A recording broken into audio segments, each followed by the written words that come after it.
Sehari setelah ditemukan di dalam kamar indekosnya dalam kondisi tewas, jasad Muhammad Naufal Zidan, mahasiswa Universitas Indonesia jurusan Sastra Rusia tiba di rumah orang tuanya di Desa Tompo Kersan, Lumajang, Jawa Timur. Pihak keluarga tak ada yang menyangka jika orang yang mereka cintai pergi begitu cepat.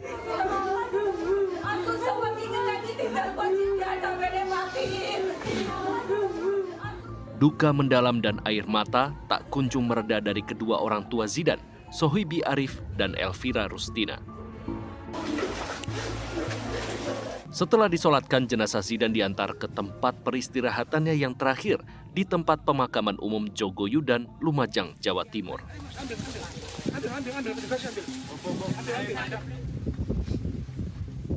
Entah apa salah mahasiswa semester 2 ini hingga ia harus tewas dengan cara yang tragis. Saya berharap pelakunya harus mati karena anak saya sudah tidak ada nyawanya. Pelakunya juga harus tidak ada nyawanya. Itu baru adil. Bagi saya seperti itu.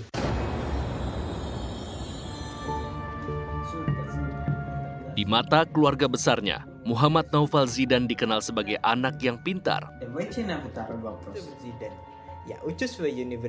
Sejak bersekolah di SMA Negeri 1 Probolinggo, ia selalu menjadi juara kelas. Di Universitas Indonesia pun, ia termasuk mahasiswa berprestasi.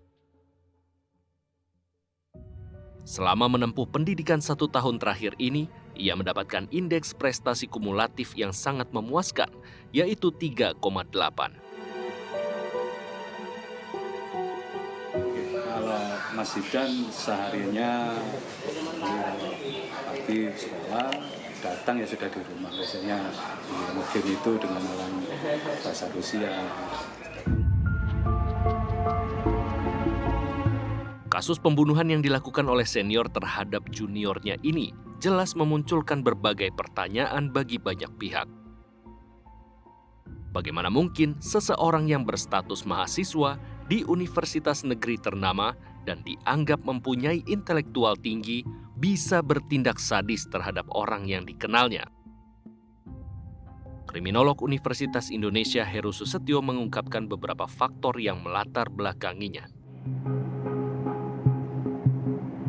Memang biasanya pembunuhan itu terjadi karena 3 hal. Karena urusan harta atau nafsu untuk merebut harta, karena urusan seksualitas, itu karena urusan terkait dengan seksualitas, atau karena kemarahan yang sifatnya bisa spontan, bisa juga sudah menggumpal bertahun-tahun lamanya. Orang perebutan harta karena Abid dalam kondisi terdesak, dia punya hutang, pinjol, juga punya kalah main kripto, walaupun tidak semua orang yang kalah pinjol, tidak semua orang yang hutang pinjol, dan tidak semua orang yang kalah kripto, tidak semua harus membunuh.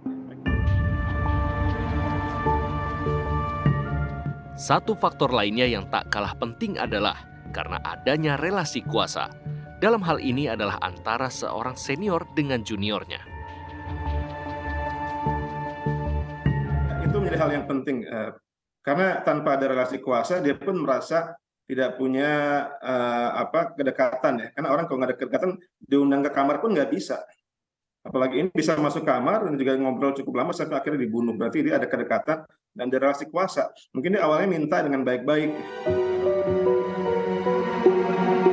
Dari kasus ini tentu bisa ditarik sebuah pelajaran berharga bahwa jeratan hutang ternyata bisa berujung petaka. Selain itu, intelektualitas seseorang ternyata belum tentu sejalan dengan kemampuannya mengendalikan emosi.